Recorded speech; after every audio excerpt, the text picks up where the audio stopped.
초롱꽃이 들려주는 독도 이야기. 여기는 대한민국 푸른 섬 독도리입니다. 장지혜글, 문종훈 그림. 고코와 간코쿠노 아오이시마 독도 오데스. 나는 푸른 동해 한가운데 우뚝 솟은 섬 독도에 살고 있어요. 처음엔 바다 제비가 옮겨준 작은 씨앗이었지요.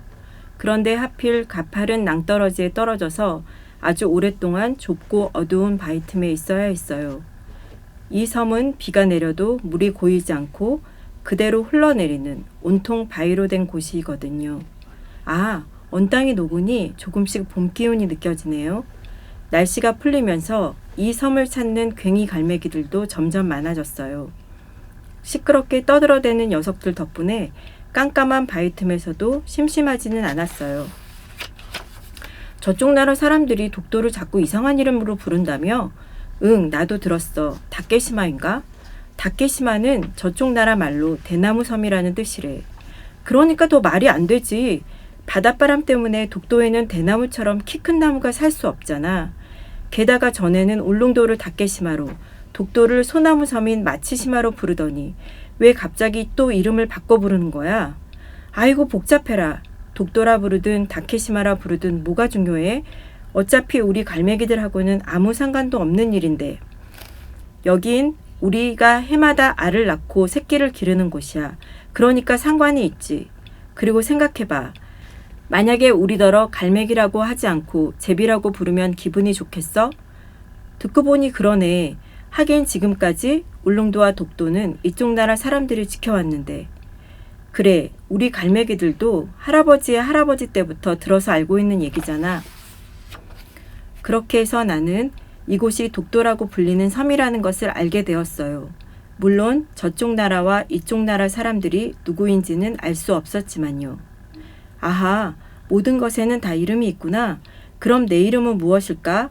나는 내 이름이 궁금했어요. 그래서 있는 힘을 다해 뿌리를 내렸습니다. 얼른 밖으로 고개를 내밀어 내 이름이 무엇인지 물어보고 싶었지요. 이 섬의 풍경을 보고 싶은 마음도 컸어요. 내 몸은 점점 근질근질해졌답니다. 그러던 어느 날 마침내 연두빛 새싹이 되어 땅 위로 삐쭉 올라왔습니다. 드넓은 바다와 시원한 바람, 듣던 대로 독도는 아름다운 섬이었어요. 서도와 동도 주위에는 크고 작은 바위들이 둘러서 있었지요. 문득 내가 있는 곳을 살펴보니 깎아지를 듯 높은 낭떠러지였어요. 이런 곳에서 꽃을 피울 수 있을까? 나도 모르게 한숨이 나왔습니다. 혼잣말을 들었는지 절벽 아래 비교적 평평한 곳에 물이 지어 있던 해곡들이 말을 걸어왔어요. 안녕, 넌 처음 보는 풀인데 이름이 뭐니? 아직 잘 모르겠어요. 그러자 해곡들이 오소소 몸을 떨며 웃었습니다. 이름을 모른다고? 어쩌면 넌 꽃이 아닐지도 모르겠구나. 우리를 소개하자면 바닷가에 피는 국화인 해곡이란다. 가을에 활짝 피어서 한바탕 꽃잔치를 벌일 거야. 이번에는 바닷가 가까운 바위에서 파릇파릇 자라고 있는 땅 채송화가 끼어들었습니다. 우리 이름은 땅 채송화야. 조금 있으면 노란 빛깔의 우아한 꽃을 피울 거란다. 땅 채송화들도 도도하게 말했습니다. 반가워요. 그런데 혹시 나처럼 생긴 꽃을 본 적이 있나요? 우리가 보기에 넌 꽃이 아닌 것 같아. 생김새만 봐서는 그냥 이름 없는 잡초 같은데. 잡초라는 말에 그만 가슴이 철렁 내려앉았습니다. 파도 소리가 철썩철썩 들려옵니다. 소금기를 머금은 짠바람이 계속해서 몰아칩니다. 까마중, 갯제비쑥 등 주위의 다른 꽃들에게 물어봐도 내 이름을 알고 있는 곳은 하나도 없었지요. 기운이 없어 간신히 바위 틈에 붙어 있을 때였어요. 잔풀 사이로 괭이 갈매기 둥지가 보였습니다. 아기 갈매기 한 마리가 솜털을 고르고 있었어요. 아기 갈매기는 분홍색 부리를 내밀고 사방을 두리번거렸지요. 그러더니 뒤뚱뒤뚱하며 내 쪽으로 다가왔어요. 설마 그 부리로 날 쪼려는 건 아니지? 나는 몸은 잔뜩 움츠린 채 소리쳤어요. 난 아직 거기까지 가지도 못해. 그리고 너처럼 맛없게 생긴 걸 왜 먹겠어? 아기 갈매기가 부리로 땅을 콕콕 쪼면서 말했어요. 혹시 장난삼아 건들까봐 그러지. 그런데 넌 무슨 꽃이야? 사실은 나도 잘 모르겠어. 한 번도 꽃을 피워본 적이 없거든. 자기가 무슨 꽃인지도 모른다고? 에이 바보. 아기 갈매기가 둥지로 돌아가자 나는 다시 혼자가 되었습니다. 그때 어디선가 말소리가 들렸습니다. 이봐, 그렇다고 너무 실망하지 마. 너한테도 예쁜 이름이 있을지 모르잖아. 누구세요? 난 사철나무야. 소리 나는 것을 보니 비틀어진 나무 한 그루가 있었어요. 높다란 바위 틈에 뿌리를 내리고 서 있었지요. 꼴이 좀 우습지? 거칠고 짠 바람을 이기기 위해선 이 방법밖에 없었어. 너도 무엇보다 세찬 바닷바람을 조심하는 게 좋을 거야. 나는 왠지 나와 비슷한 환경에서 뿌리를 내린 사철나무가 친근하게 느껴졌습니다. 갈매기들이 그러는데 이름은 아주 중요한 거래요. 이 섬도 이름 문제로 시끄럽다고 하던데요. 풋내기가 모르는 게 없네. 심심한데 이야기 하나 들려줄까? 내가 고개를 끄덕이자 사철나무가 입을 열었어요. 이 섬은 독도라고 불리기 전에 여러 이름으로 불렸어. 처음에는 우산도라고 불렸단다.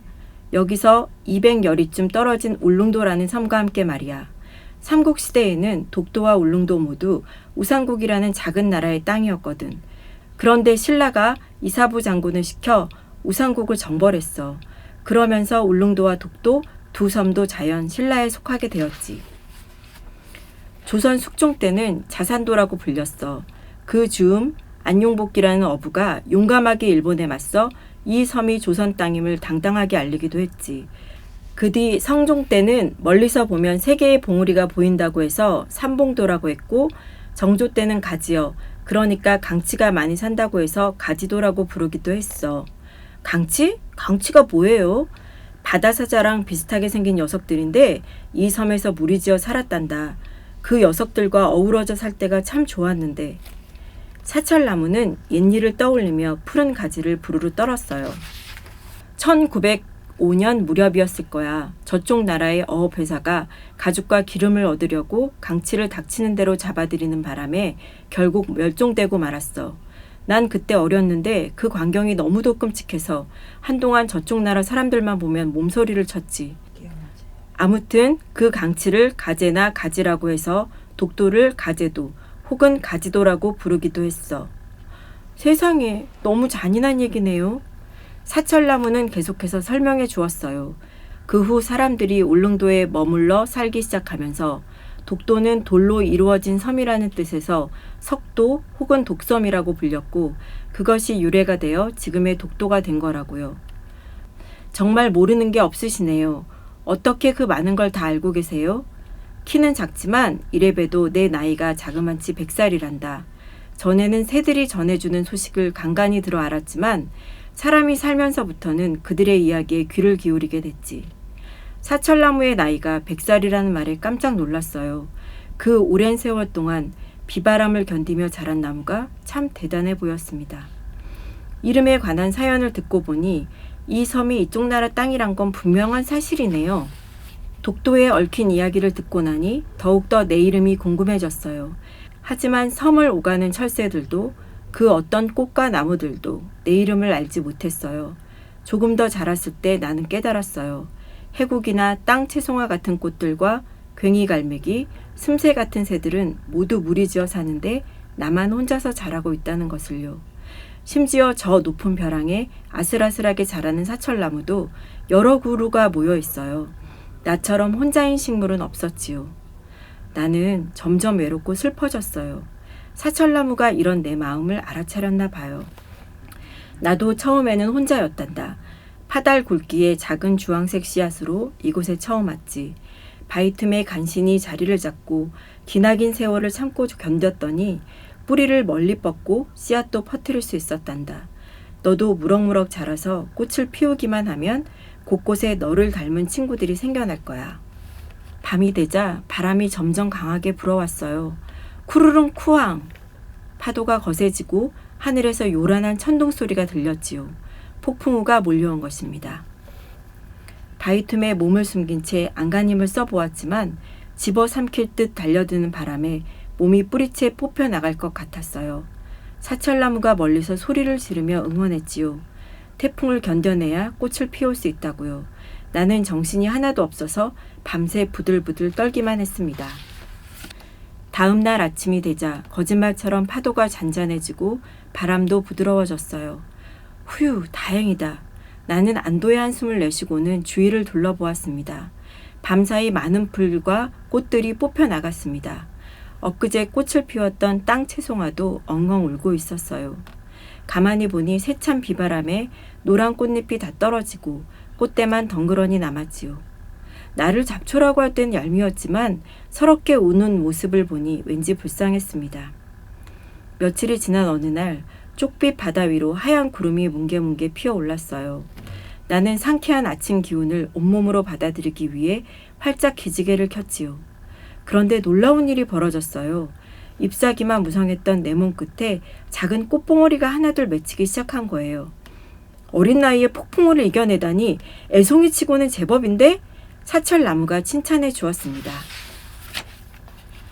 그리고 마침내 나는 연한 자줏빛 꽃을 피웠습니다. 은은한 향기를 품어내는 어여쁜 꽃. 종 모양의 꽃봉오리에서는 금방이라도 땡그랑 종소리가 들릴 것만 같았지요. 넌 정말 멋진 꽃이었구나. 해곡들이 화들짝 놀랐어요. 그러자 나를 놀렸던 땅 채송화도 쭈뼛쭈뼛 말했어요. 잡초라고 해서 미안해. 괜찮아요. 그리고 땅 채송화님은 내년에 다시 꽃을 피우면 되잖아요. 그러니까 너무 실망하지 마세요. 사철나무가 대견하다는 듯 나를 바라보았습니다. 여기서 오래 살았지만 너처럼 생긴 꽃은 처음 본다. 사람들도 널 보면 아주 좋아할 거야. 혹시 사람들이 날 꺾어가면 어쩌죠? 걱정 마. 독도는 천연 보호구역으로 정해져 있어서 모래 한 톨도 함부로 가져가지 못하니까. 특히 이 섬을 지키는 사람들은 이곳에 사는 모든 생명들을 아끼고 사랑해 준단다. 뿌앙! 잠시 후 고동소리를 울리며 배가 도착했어요. 얼마 지나지 않아 근처에서 사람의 발자국 소리가 들렸지요. 나는 가슴이 두근거렸어요. 누가 나를 처음으로 발견할까? 내 쪽으로 다가온 사람은 큰 사진기를 들고 있었어요. 바위 여기저기를 다니며 나무와 꽃들을 찍기에 바빴지요. 특히 사철나무 쪽으로 가서는 반가운 표정으로 셔터를 눌러댔습니다. 잘 있었니? 내 사진 덕분에 나까지 유명해졌지 뭐냐. 사람들이 내가 5,000년을 이어온 이 나라의 강인한 생명력을 닮았다고 하더구나. 아저씨가 사철나무를 보며 흐뭇하게 웃었어요. 사철나무는 대답이라도 하듯 가지를 흔들어 보였지요. 바로 그때였어요. 아니, 여기 섬초롱꽃이 있네. 아저씨의 눈이 휘둥그레졌어요. 섬초롱꽃? 아하, 드디어 내 이름을 알게 되었어요. 아저씨는 힘겹게 바위를 기어 내려오더니 사진기로 나를 요리조리 찍었습니다. 아저씨가 돌아간 뒤 나는 사철나무를 불렀어요. 사철나무님도 들었지요? 아무렴, 섬초롱꽃아, 이름이 참 어여쁘구나. 사철나무가 기특한 눈으로 바라보았어요.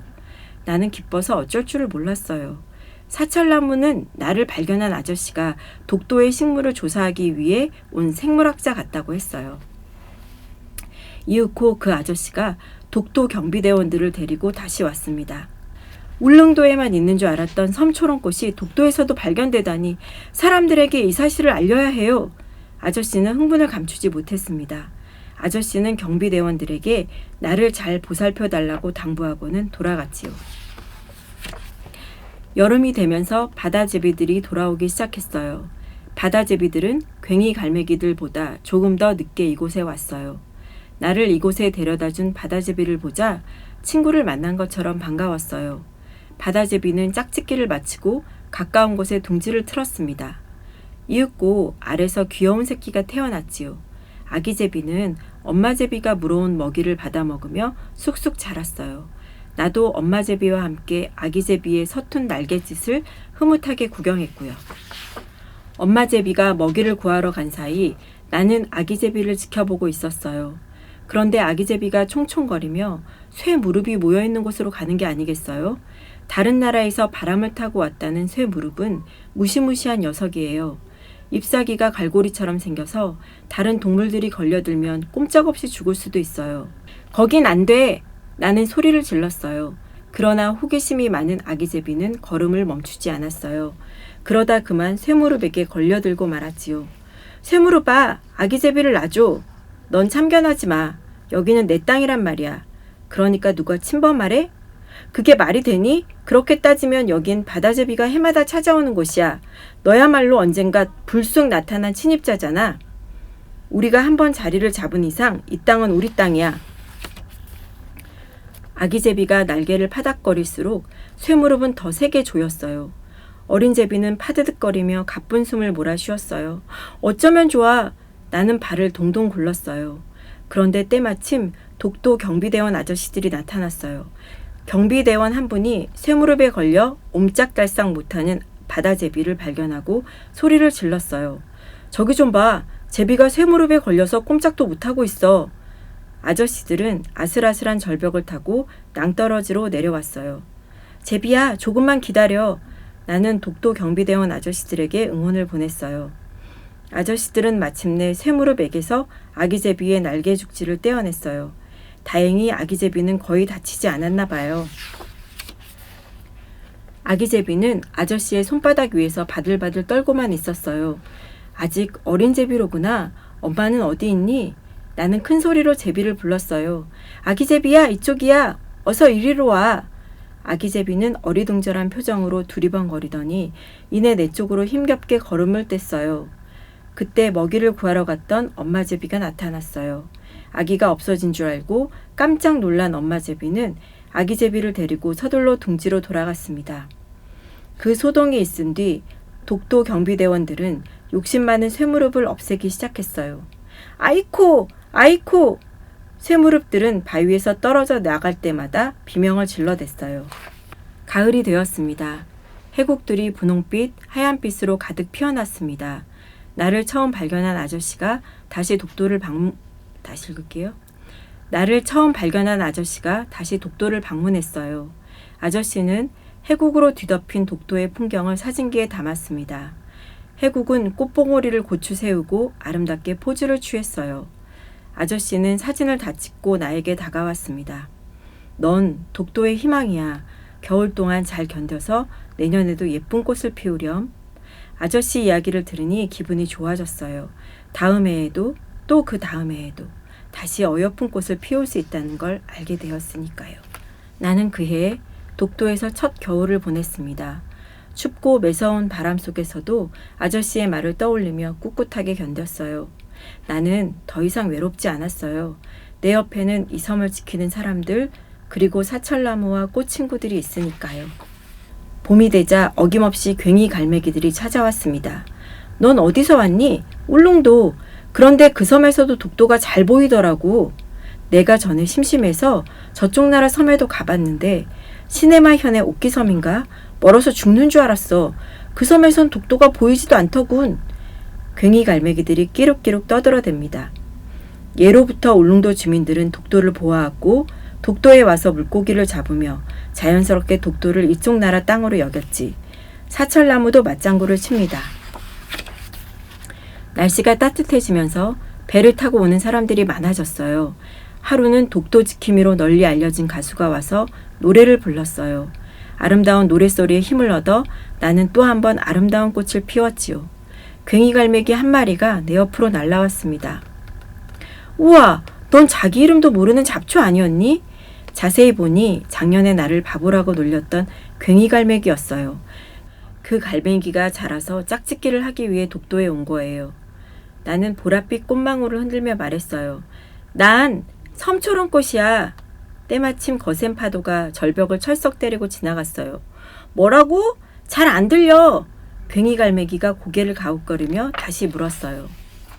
나는 다시 한번 큰 소리로 외쳤습니다.